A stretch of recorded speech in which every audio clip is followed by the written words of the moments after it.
કાશ્મીર હિમાચલમાં ભારે વરસાદ વરસ્યો. કાશ્મીર હિમાચલમાં વરસાદી માહોલ જામ્યો છે. મુશળધાર વરસાદ વરસી રહ્યો છે. કાશ્મીર હિમાચલમાં ભારેથી અતિ ભારે વરસાદ વરસ્યો. સફરજનના વેપારીઓને લાખોનું નુકસાન પહોંચ્યું છે. આ ભારેથી અતિ ભારે વરસાદને કારણે મહેસાણાના વેપારીઓને આ મોટું નુકસાન થયું છે.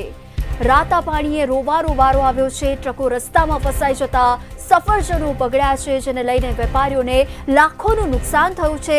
સફરજન બગડી ગયા છે. ભારે વરસાદને પગલે આ સફરજન બગડી જતા વેપારીઓને ખાસું નુકસાન થયું છે. મહેસાણા યાર્ડમાં હિમાચલી સફરજન આવે છે અને આજ વહેલી સવારથી જ હિમાચલ કાશ્મીરમાં ભારેથી અતિ ભારે વરસાદ ખાબક્યો.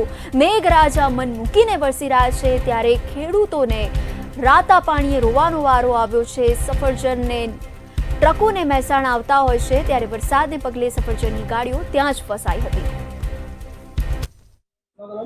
ધીરજ કરમચંદાની. ધીરજભાઈ, મહેસાણા જે સફરજનના વેપારીઓ છે હોલસેલના, તેમને લાખો રૂપિયાનું નુકસાન પડ્યું છે. કેમ આ નુકસાન પડ્યું, શું કારણ? મહેસાણામાં માલ જે છે ને વધારે હિમાચલ પ્રદેશ અને કાશ્મીરથી આવતો હોય છે. કાશ્મીરમાં અને હિમાચલ પ્રદેશમાં જે વરસાદ પડવાના કારણે જે રસ્તા બંધ થઈ ગયા, ત્યાં લગભગ 10 થી 12 દિવસ સુધી તો ગાડીઓ રસ્તામાં હતી. એ માલ અત્યારે બગડેલા માલ અહીંયા માર્કેટમાં ખૂબ આવ્યા છે. એના લીધે વેપારીને ગાડી ઉપર લાખો રૂપિયાનું નુકસાન છે. અહીંયા કેટલા વેપારીઓ છે સફરજનના? અહીંયા 15 જેવા ફ્રૂટના વેપારી છે. રોજ કેટલી ગાડીઓ આવે છે અહીંયા? રોજ અહીંયા 10 થી 12 ગાડી આવે છે. અત્યારે કેટલી વગેરેલી ગાડીઓ આવે? બધી ગાડીઓમાં 50% માલ ફેલ છે. એક ગાડીની કિંમત અંદાજે કેટલી હોય? 12-13 લાખ રૂપિયા એટલે કહી શકાય છે કે કરોડો રૂપિયાનું નુકસાન થઈ શકે. વેપારીઓનું બી નુકસાન છે અને સામે જે ત્યાંના ખેડૂતો છે એ લોકો જે માલ મોકલે છે એમને બી નુકસાન છે.